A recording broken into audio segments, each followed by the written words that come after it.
Hey guys, Clint Darden here from ClintDarden.com, and of course the House of Biceps. I had a question that came in from an old friend of mine over at the Facebooks. He asked me a very interesting question. He said, Clint, which is harder, strongman, powerlifting, or Olympic weightlifting? This is a very interesting question, and he asked this question because he's known me for a really long time. I am a pro strongman in the States. I competed internationally for 2 different countries. I've competed, all over Europe at one point in time. I've never really competed in powerlifting, so I've done some pretty big numbers here at my gym. I've gone from, let's say, your average lifter. I've box squatted 957 with suit and briefs that I can step into. I have to wear a belt to hold it up without knee wraps. Here in my gym, that was everything that would fit on my bar. My best deadlift is mid 800 pounds. My press, it is what it is. Nothing impressive. It's never been impressive. But I always make progress on it.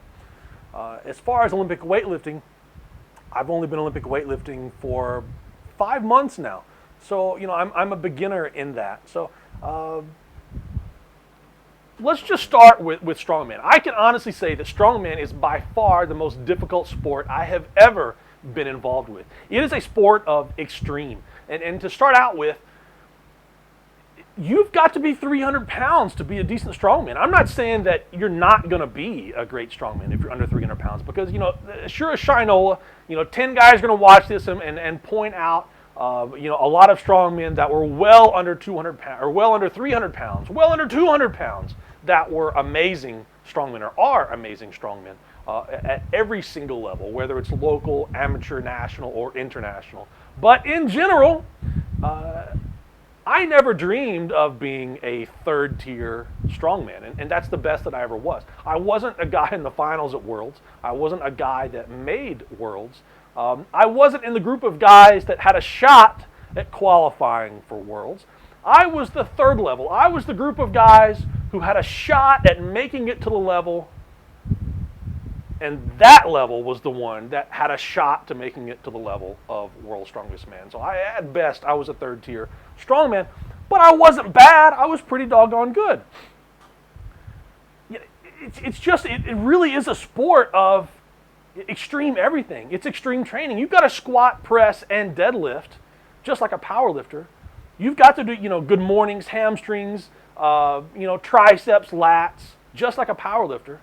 And then you've got to do about 12 strongman events every single week as well. And those events, you have no idea if they are going to be max lift, if they're going to be for time, if it's for distance, if it's for reps, if it's for whatever. So you've got to be prepared for anything and everything. And the only way you can do that is to train for anything and everything and be ready at all times.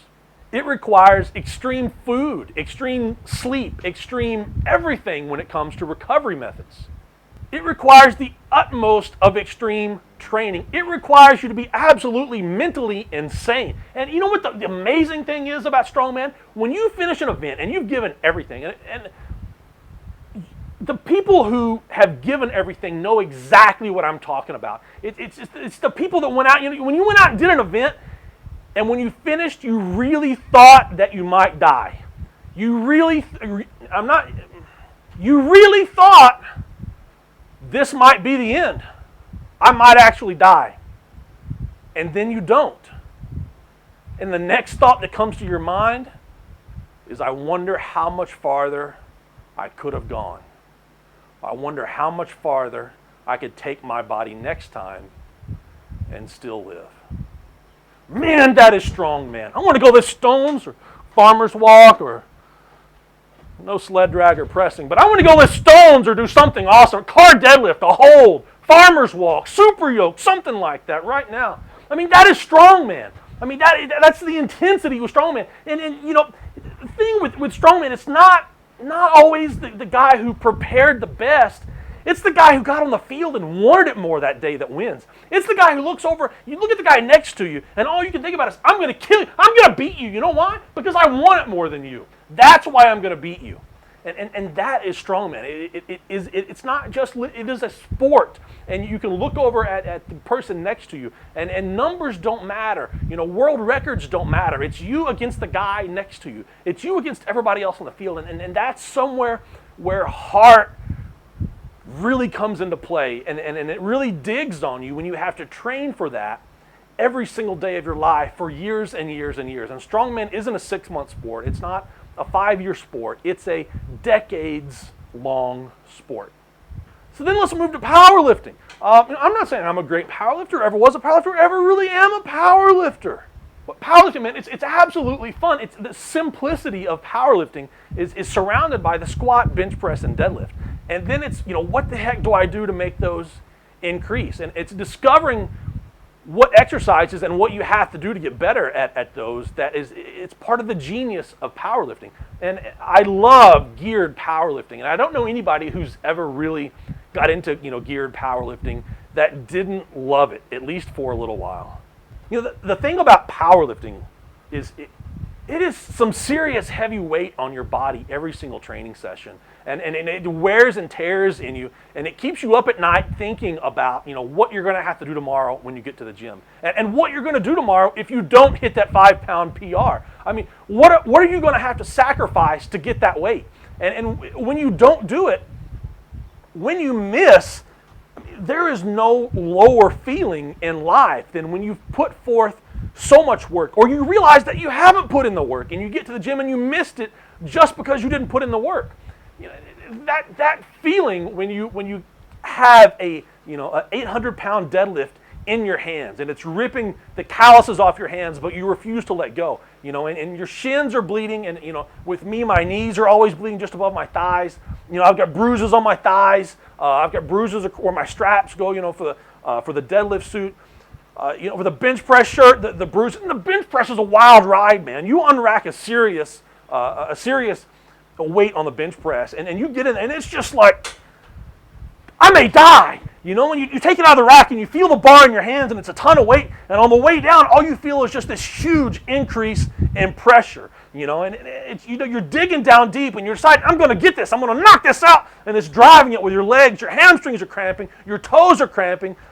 Everything is going. Everybody's yelling around you, and it's just you and a bar. When you get with that squat bar and you unrack a serious squat, and you got your suit on, your briefs on, and you go down, it's like a roller coaster, man. It really, really is. It scares the hell out of you. When you're in that roller coaster and you're slowly going up to the top of that roller coaster, you know what's coming. You know it's about to be scary as hell. And you get to the top of that roller coaster and you see what is about to happen. And you start to go over the top, and you see or you don't see anything down below. And then you just start flying, and it's the most amazing rush of your life. And then you survive. And that's exactly what a heavy squat is like. Unracking the bar and taking the bar down, you're going up that roller coaster. And when you get down to the bottom, you start going down and down farther into the hole. The pressure starts building. The anxiety, the stress, the adrenaline, everything starts pumping inside of you harder and harder. You start forgetting everything that's going on in life. You forget that you're even there. You don't see anything. You can't hear anything. Your eyes are popping out of your head, and all you can do is hope you survive. And you get to the bottom, and that's the pinnacle of the roller coaster. And at that point is when the explosion happens, and you drive out of the hole, and you either make the lift and survive, or you don't. And that moment after you make the lift, it's surviving the roller coaster ride, and all you can think about is, I want to go again. It scared the hell out of me, but I want to go again. And that is, to me, that is the thrill of powerlifting.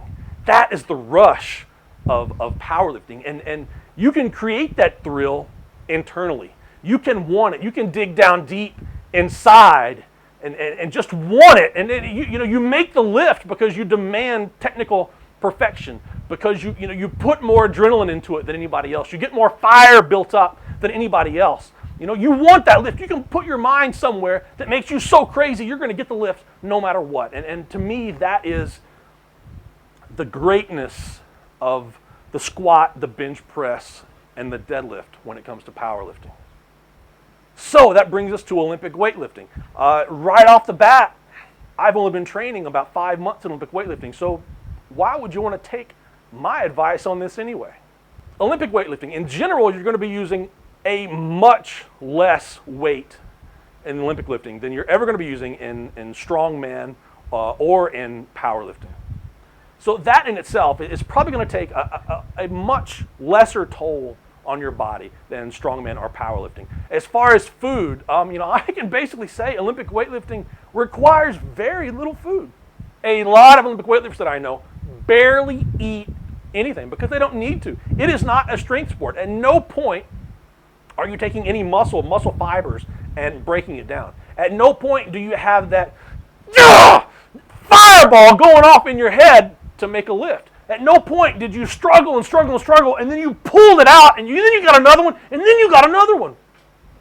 That never happens in Olympic weightlifting. So there is not a lot to recover from when it comes to that. That said, the difficult part of Olympic weightlifting is you've got to be intelligently sharp all the time. At no point can you show up at the gym on 4 hours sleep, on 5 hours sleep, on 6 hours sleep. At no point can you show up to the gym under-recovered mentally and put things together on the platform. You have to be perfect in your mind. And for some people, that means it's absolute blank. For some people, it's intelligence and sharpness and thinking about technique. But you have to be perfect all the time, from the point that you grab the bar to the point that you break a world record. You have to be perfect, and that is extremely difficult. There is no room for error when it comes to Olympic weightlifting. There is no, well, I dug that out and I came through in the end with Olympic weightlifting. You have to be perfect. And it's not just 3, 4, 5 sessions a week. If you want to be a good Olympic weightlifter, you have got to train 7, 10, 14, 20 sessions per week. You've got to hit the snatch, clean and jerk. You've got to do all the exercises that go on. Front squats, back squats, snatch from blocks, cleans from blocks, power cleans. There's a million exercises in between. And you have to be sharp. You have to be perfect. You have to be smart. You have to be ready for every single rep, every single training session, every single day of every week, month, and year. What makes this more difficult? At a point, you are going to fight hundreds and hundreds of training sessions to add 1 kilogram to your lift. There is no, well, I'll add tacky, I'll wrap my knees harder, I'll buy the new briefs or the shirt or the new suit that comes out, and it'll maybe raise my total a good 20, 30 pounds. That doesn't happen. It's you and a bar. You are going to train hundreds and hundreds of training sessions just for 1 kilo. And over years and years and years, over a lifetime, that is very difficult to do. So what is the brilliance about Olympic weightlifting? All over the world, it still comes down to a bar sitting on a platform and a man with his hands wrapped around it. And there is a certain point where you go from a calm storm, completely focused. Everything is technically perfect. It's like a dance. And then bam, everything happens. And it's like a fireworks explosion of beauty, and it rips you apart right inside. It is a feeling like nothing else. It cannot be compared to other sports. But right now, I can say it's by far the easiest that I've done. On the other side of this, what does this mean? This probably just means come back to me in a couple years, maybe when I'm putting, say, 300 pounds or better over my head every single training session on the snatch. When I'm putting somewhere near 400 pounds overhead every single training session on the clean and jerk. And then I can probably talk to you a lot more about what it takes for recovery, for injuries, and what it takes to be mentally prepared for every single training session, and what it feels like to make that big lift on a big platform on a big stage with a dream that matters.